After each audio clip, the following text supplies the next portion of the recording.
Assalamualaikum warahmatullahi wabarakatuh. Perkenalkan, nama saya Nana Canono, NIM 97, kelas 6C.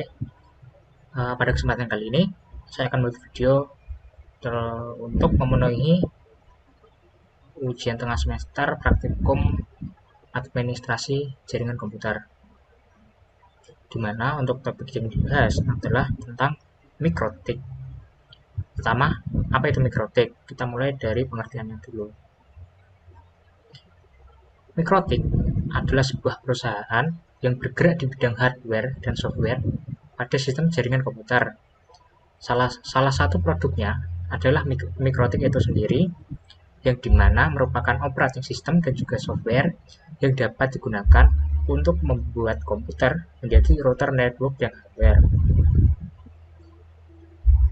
Jadi, dengan kita menggunakan mikrotik ini, kita dapat membuat komputer pribadi kita ini menjadi sebuah software yang dapat menjalankan router network yang sangat handal gitu.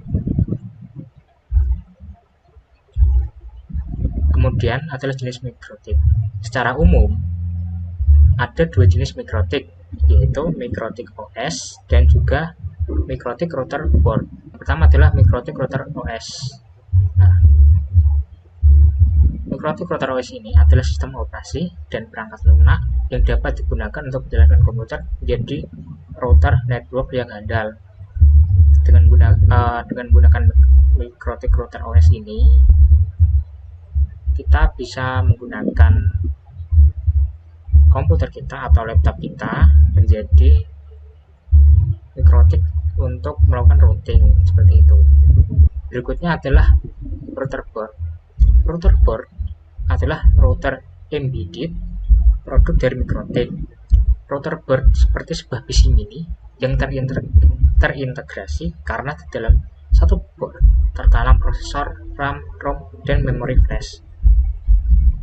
Untuk router board ini sudah berbentuk seperti hardware ya. Bentuknya ini mirip-mirip seperti router wifi lah, begitu. Dan di dalam router board ini, dalamnya ini juga sudah masuk mikrotik OS, sehingga tidak perlu melakukan instalasi operating system lagi di dalam router board ini. Kemudian ada 4 cara akses di mikrotik. Pertama itu melalui konsol atau command mikrotik. Biasanya mikrotik via konsol ini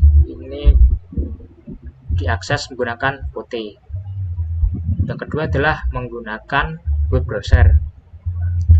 Mikrotik ini bisa diakses melalui web browser atau port 80 pada browser.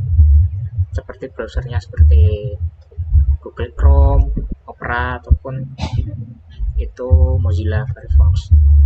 Yang ketiga adalah melalui Winbox. Mikrotik juga bisa diakses atau di remote menggunakan tool Winbox, yang dimana Winbox ini memiliki utility yang kecil di Windows sehingga sangat praktis dan mudah digunakan. Yang terakhir adalah via telnet. Mikrotik juga dapat diakses menggunakan telnet melalui command prompt yang ada pada Windows. Tapi untuk telnet ini tidak disarankan karena ada masalah pada sistem keamanan di telnetnya ini. Selanjutnya adalah fitur mikrotik. Beberapa fitur yang umum atau biasa digunakan pada mikrotik itu berupa address list, kemudian ada bridge, ada DHCP, kemudian firewall dan NAT, ada hotspot, routing, dan VLAN. Selanjutnya, kelebihan dan kekurangan kita menggunakan mikrotik. Kelebihannya menggunakan mikrotik itu, pertama, lebih hemat biaya. Mikrotik ini sangat lebih murah dibandingkan dengan vendor lainnya, yaitu Cisco. Yang kedua adalah lebih hemat listrik. Yang ketiga adalah proses install yang mudah. Yang keempat, kelebihannya, mikrotik ini dapat berperan sebagai router dan juga repeater yang ada di dalam fitur dari mikrotik itu sendiri. Kemudian ada kekurangan ketika kita menggunakan mikrotik. Kekurangannya adalah spek hardware-nya yang terbatas.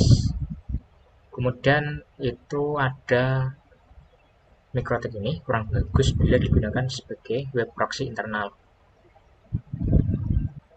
Dan terakhir adalah yang paling umum, kekurangan dari mikrotik ini adalah slot Ethernet yang terbatas.